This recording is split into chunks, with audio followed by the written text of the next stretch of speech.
আসসালামু আলাইকুম। আজকে আপনাদের মাঝে নিয়ে আসলাম অসাধারণ স্বাদের দুধ পুলি পিঠার রেসিপি।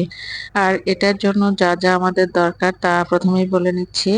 খেজুর গুড় বা চিনি বা আখের গুড়, দুধ লাগবে পর্যাপ্ত পরিমাণে, চালের আটা লাগবে, নারকেল লাগবে, ঘি সামান্য নিয়েছি। এখন প্রথমে পুলি পিঠার পুর তৈরির জন্য চুলায় কড়াই চাপিয়ে এতে 1-1.5 চামচের পরিমাণ ঘি দিয়ে দিচ্ছি এবং হাফ নারকেল কোরানো অবস্থায় এতে ঢেলে দিলাম। নারকেলগুলোতে আমি সামান্য গুঁড়ো দিয়ে দিব মিষ্টি করার জন্য।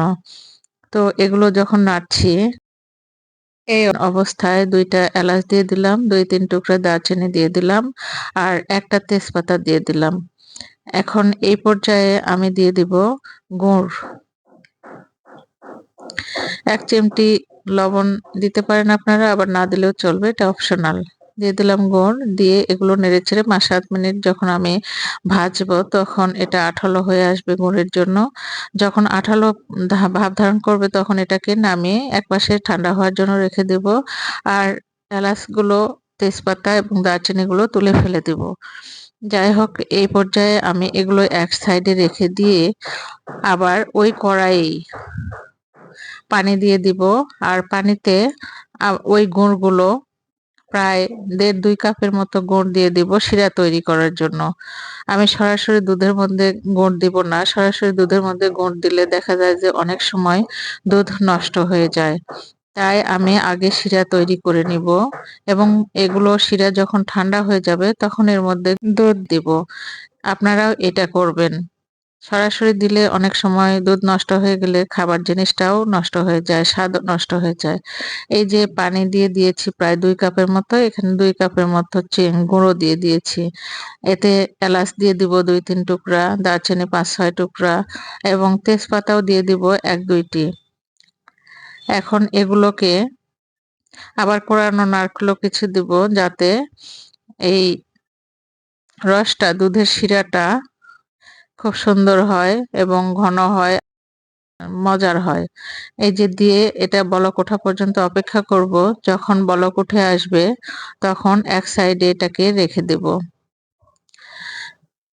জাল হচ্ছে, চলে এসেছে আমাদের বলক। বলক উঠে আসলে এটাকে নামিয়ে এক সাইডে রেখে দেব। এখন অন্য পাতিলে দেখুন প্রায় 2 কাপের মতো পানি নিয়ে নিয়েছি। আর এই পানিতে সামান্য সল্ট দিব, খুবই সামান্য। আর 1 ফোঁটা তেল দিয়ে দিব বা ঘি দিয়ে দিব। দেওয়ার পরে এটা যখন বলক আসবে, এই যে আটা দিয়ে, চালের আটা দিয়ে খামির তৈরি করে নিয়েছি। এই খামির তৈরির প্রসেস আমার অন্যান্য ভিডিওতেও আছে, আপনারা প্রয়োজনে দেখে নিতে পারেন।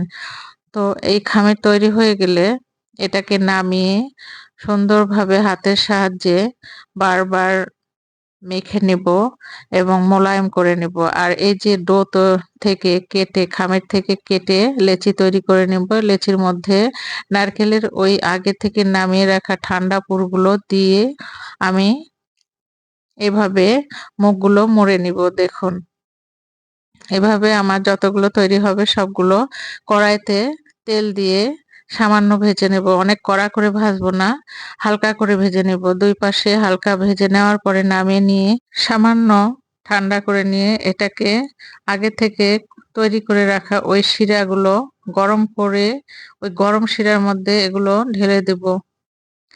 দেখুন, আমার সবগুলো পুলি পিঠা সামান্য করে ভাজা হয়ে গিয়েছে। এগুলোকে গরম শিরার মধ্যে এখন দিয়ে দিচ্ছি, দিয়ে ঢেকে রাখবো। যখন শিরাগুলো একদমই ঠান্ডা হয়ে যাবে আর পুলি পিঠাগুলো রসের টইটুম্বর হয়ে যাবে তখন এর মধ্যে ঢেলে দেব আগে থেকে জ্বালিয়ে রাখা সেই 2 লিটার দুধ, যা 1 লিটারে পরিণত করেছিলাম সেগুলো। দুধগুলো দিয়ে দিয়ে সারা রাত আমি ঢেকে রাখবো এগুলো। আর সকালবেলায় দেখা যাবে যে এগুলো ফুলে আরো ডাবল হয়ে গিয়েছে এবং খেতে খুবই সুস্বাদু হয়েছে এবং নরম তুলতুলে হয়েছে। দেখুন, এগুলো ঢেকে রাখছি। পরবর্তীতে দুধ দিয়ে, এই দুধটা দিয়ে দিব। দুধ দিয়ে দিয়েছি। এগুলো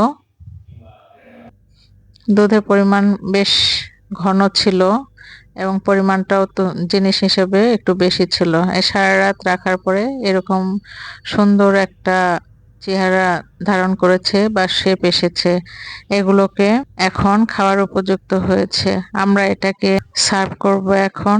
দেখুন আমি এটাকে তুলে কেটে আপনাদের দেখাচ্ছি কতটা নরম হয়েছে এবং রসে টইটুম্বুর হয়েছে এবং রসগুলো কেমন ঘন হয়েছে আর সুস্বাদু হয়েছে। কত সুন্দর হয়েছে দেখুন। আপনারা এভাবে বাসায় অনায়াসে দুধ পুলি পিঠা তৈরি করে খেয়ে নিতে পারেন। ভিডিওটি পছন্দ হলে লাইক দিবেন, শেয়ার করবেন আর চ্যানেলটি সাবস্ক্রাইব করে পাশে থাকা বেল আইকনটি বাজিয়ে যে কোনো ভিডিওর সকল আপডেট সবার আগে নিজেরা দেখতে পাবেন। সকলকে ধন্যবাদ।